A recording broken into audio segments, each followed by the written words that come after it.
Hello everyone, this is Isidore, and in this video I'll explain how the lore of the Little Waaagh works. I'm going to go over every spell and explain what they do and how you can apply them in battle. Exclusive to the Greenskins, and specifically to Goblin Shamans of both varieties, the Little Waaagh is all about hampering your opponent with big area of effect debuffs. If you're using the Little Waaagh and you get most of the spells, you'll have a debuff for just about every conceivable situation. First off, every practitioner of the Little Waaagh can buy its special passive effect, Sneaky Stealing, which passively reduces the recharge rate of the enemy's power reserve as long as the owner of this ability is alive. It is a great way to hamper enemy spellcasters and might force their hand midway into the battle when their power points aren't recharging as fast as expected, and they must either cast spells now while it still makes a difference and deplete their power reserves, or wait longer for their power points to recharge, with the risk that by then it'll be too late to make a difference.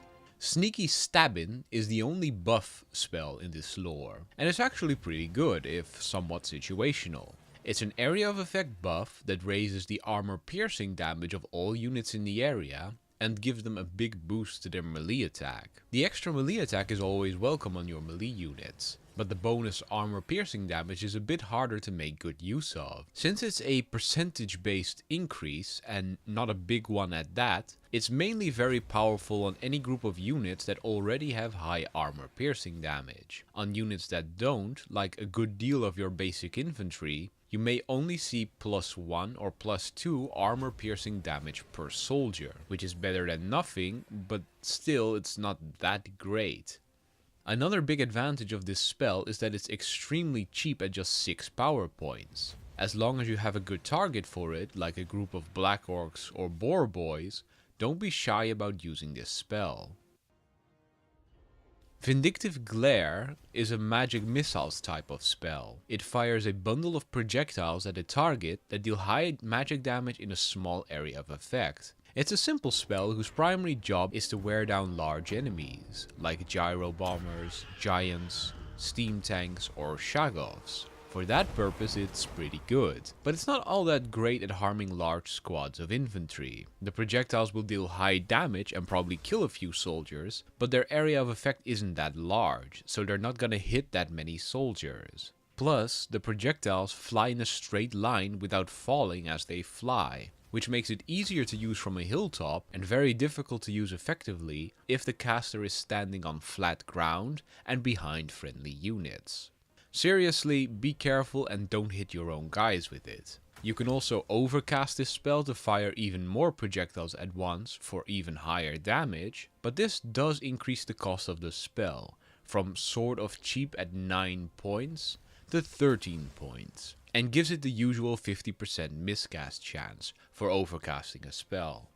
Itchy Nuisance is your anti-melee debuff. It hits all enemies in an area of effect, and lowers both their melee attack and weapon damage. It's a simple and highly effective way of ruining the combat prowess of enemy units. And at 8 power points, it's pretty cheap too. In most cases, you'll probably use this spell the most out of this lore.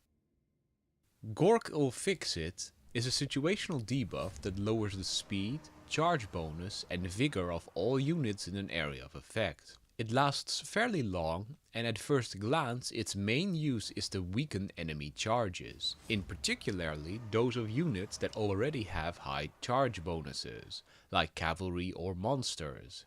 However, because the spell also lowers enemy movement speed by quite a bit, it can also be used to help your units run down fleeing enemy units. It makes it a lot easier to rack up casualties post-battle in the campaign, and in the multiplayer you can use this spell to make sure that if the enemy's ranks break, that their units won't get away to regroup. It also reduces vigor, which lowers enemy leadership and combat effectiveness, but it's not really worth casting this for the benefits in an extended fight. While it's not expensive at 8 power points, the only benefit it gives to a battle post-charge is lowering enemy vigor, which in my opinion isn't worth the power points. Nightshroud is your anti-ranged debuff. It has two effects, which is that it reduces the accuracy of enemy ranged attacks by 30%, and it reduces enemy visibility range by 92%. The reduced accuracy speaks for itself. And since the effect is both applied in a wide area of effect and with an extremely long duration, namely 55 seconds, it's a great way to ruin the DPS of enemy ranged units. The reduced visibility is a bit deceptive, since your ability to see the enemy is not usually based on the range, but only on line of sight. However, it is a factor for when trying to spot hidden enemy units. That's right, in addition to lowering ranged DPS, it also means units affected by Nightshroud are unlikely to be able to see units with Stalk or units hiding in tree lines until they're right on top of them. You can also overcast Nightshroud, which as usual gives it a chance to miscast and increases its cost. Overcasting it dramatically increases the size of its area of effect, so it'll be easier for you to affect every unit if the enemy spreads out his gun line a lot. The last spell in the Little Waaagh is the Curse of the Bad Moon. This is a Vortex spell, and I personally don't really like Vortex spells. They tend to move anywhere but where you need them to go, and the risk for friendly fire is very real. That being said, the Little Waaagh does get a potentially really powerful Vortex. This Vortex causes magical damage to whatever it encounters, but its biggest benefit is that it also applies the nasty curse to whatever it hits, lowering armor, melee attack and speed for 26 seconds. This makes the Vortex potentially really good, as this is a fairly strong debuff and can potentially hit a lot of enemy units. And any enemy unit it remains in contact with constantly gets the debuff reapplied for a potentially even longer duration. However, as with any Vortex, you have to be aware of the risks. The Vortex might not go where you want it to go, which in a best case scenario means that the spell goes somewhere where it can't do any damage shortly after being summoned.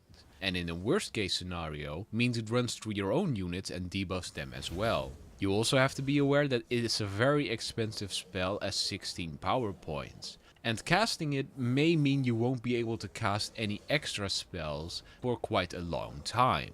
If you're really crazy, and I mean as crazy as a night goblin doing bad mushrooms under the false moon, you can also overcast Curse of the Bad Moon.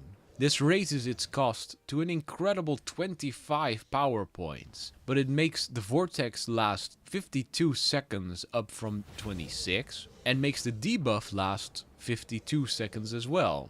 I won't argue that if this Vortex happens to roam in just the right direction, it can cause incredible damage by debuffing a bunch of enemy units. But if it doesn't, you just spend almost all your power points on just one spell.